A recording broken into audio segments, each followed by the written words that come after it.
Bonjour, il fait un froid de canard à Berlin, il a neigé et pourtant il y a 3 fois plus de manifestants que prévu. La police parle de 10 000 personnes.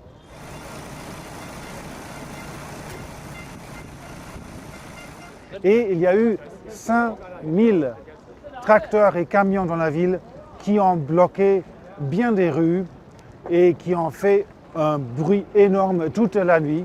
Il y avait des klaxons et d'autres façons de garder les habitants de la ville éveillés. Ce matin, le ministre de la Finanz, Christian Lindner, est venu sur scène parler aux manifestants. Die Landwirtschaft ist keine Branche wie jede andere. Sie fordert harte Arbeit. Sie sichert unsere Versorgung.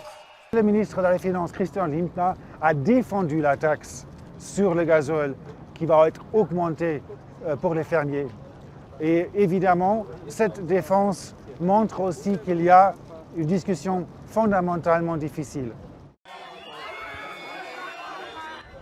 Le ministre de l'Agriculture, Samuel Stier, a proposé une taxe supplémentaire pour financer les agriculteurs en Allemagne, une taxe sur la viande qu'il appelle une taxe de solidarité. Évidemment, quand tout le monde veut moins de taxes et il y en a plus, ça semble un peu provoqué. Cette proposition donne aussi cette impression à ce que le ministre a envie de créer un débat entre la population générale et les agriculteurs, parce qu'en ce moment, ce n'est pas le cas. Il semble que la population allemande est en général plutôt avec les agriculteurs, avec les manifestants, les artisans et bien d'autres.